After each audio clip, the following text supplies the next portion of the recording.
Il y a quelques mois, je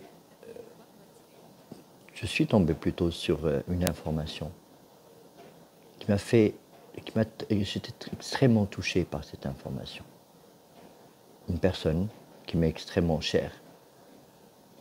Une personne, j'ai juste entendu avec respect sa décision de s'arrêter et de faire stop à son activité, une activité dans laquelle il apportait énormément de lumière, énormément de bien aux gens qui l'entourent, à la communauté,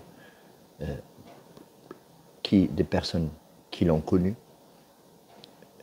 Et ce qui est extraordinaire, c'est que surtout, lorsque j'ai découvert la raison, pourquoi, la chose qui a fait que il était obligé de s'arrêter. Il était obligé de dire stop.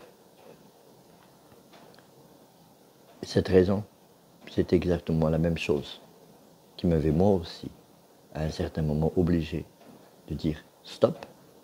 Sauf que je ne l'ai pas dit, on m'a imposé ça. Ça m'a été imposé, cette situation m'a été imposée. C'est le burn-out. J'avais grillé toutes les piles d'énergie. Il n'y avait plus rien.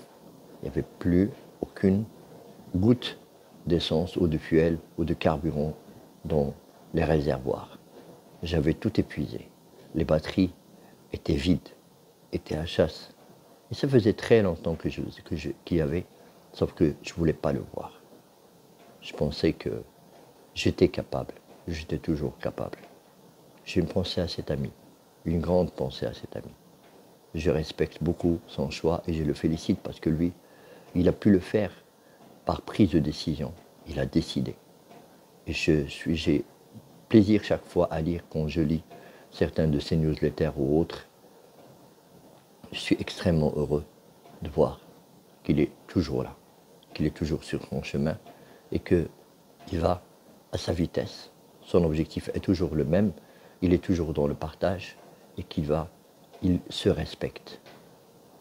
Apprenons à nous respecter nous-mêmes, à avoir de la considération pour nous-mêmes, à avoir tout simplement de la reconnaissance vis-à-vis de celui qui nous a créés, puis de la reconnaissance vis-à-vis de nous-mêmes, au lieu d'aller chercher le respect chez les autres, la considération chez les autres et la reconnaissance de la part des autres. Recentrons-nous. Merci beaucoup. Merci Saïd Hamzil pour cet enseignement.